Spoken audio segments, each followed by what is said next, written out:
Արցախից բռնագաղթված եմ, բայց փախստական չեմ։ Չնայած 3 ազնագիր եմ փոխել այնտեղ 070 կոդով, բայց ասում եմ դու փախստական չես։ 2023 թվականին արցախցիների բռնի տեղահանումից եւ Հայաստան տեղափոխվելուց հետո մեր հայրենակիցները բազմաթիվ խնդիրների են բախվում։ Սոցիալական աջակցության ծրագրերից օգտվելուց ու անձը հաստատող փաստաթղթերի բացակայությունից մինչև Հայաստանի քաղաքացիություն ստանալու, կարգավիճակի եւ վերադարձի իրավունք։ Արցախի մշակույթի վաստակավոր գործիչ Սլավա Սարգսյանն ավելի քան 100,000 մարդկանց իրավունքների ոտնահարում է համարում արցախցիների վերադարձի հարցը միջազգային օրակարգ չմտցնելու իշխանության քաղաքականությունը։ Չի կարելի Արցախը ենթարկել առուցախի առարկա, օտարել եւ այլն։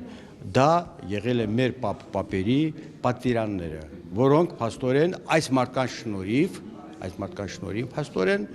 այդ պատվիրանները դժվեցին։ Մենք գտնում ենք Հայաստանի Հանրապետություն որպես հայրենիք, բայց մեր բուն հայրենիքը դա Արցախն է, որտեղ մեր պապերը, մեր ապուպապերը ապրել են, գործել են դարեր շարունակ։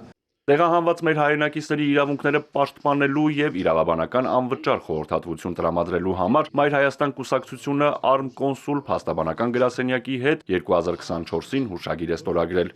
Ավելի քան 2 տարվա աշխատանքն ամփոփելու եւ առաջիկա անելիքները նախանշելու համար մեկ հարկի տակ են հավաքվել իրավաբանական աջակցություն տրամադրած եւ ստացած մեր հայրենակիցները։ Արցախցիների հետ կապված կան իրավունքներ, որոնք պաշտպանության կարիք ունեն։ Առաջինը քաղաքական հարցության վրա է, դա նրանց վերադարձի իրավունքի պաշտպանությունն է, եւ երկրորդը նրանց սոցիալական եւ այլ տիպի իրավունքների պաշտպանության խնդիրն է։ Հաշվետու ժամանակաշրջանում գրասենյակի դիմել շուրջ 2000 եւ ավելի Արցախից բռնագաղթված մեր հայրենակիցները տարբեր խնդիրներում, իսկ վերջին ժամանակները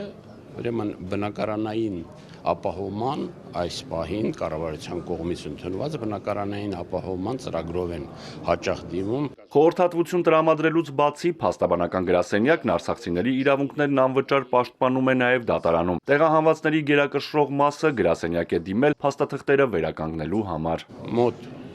64 անձնավորություն մեր օգնությամբ կարողացել է ձեռք բերել կրկնօրինակած ընկյան վկայականի հիմնական դա ոչ դատական կարգով է, ուրեմն արվում է նոտարական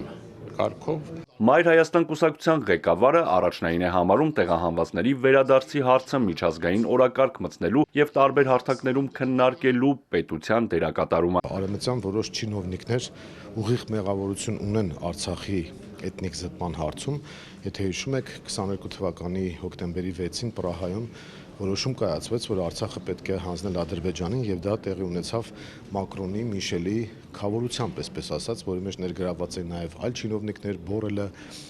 Ուրսուլա ֆոն դեր Լայենը եւ Միացյալ Նահանգների այն ժամանակվա նախագահ Բայդենը։ Եվ նրանք, այսպես ասած, մասնակցություն ունեն էթնիկ զտման հարցում, նրանք պարտավոր են սոցիալական աջակցություն ցուցաբերել արցախցիներին։ Անդրանիկ Թևանյանի կարծիքով հարցը պետք է ներառվի նաև Երևան-Բաքու բանակցային գործընթացում։ Մայր Հայաստանն ու փաստաբանական գրասենյակը վստահեցնում են, շարունակելու են իրավաբանական անվճար խորհրդատվություն տրամադրել տեղահանված մեր հայրենակիցներին եւ պաշտպանելու են նրանց ոտնահարված իրավունքները։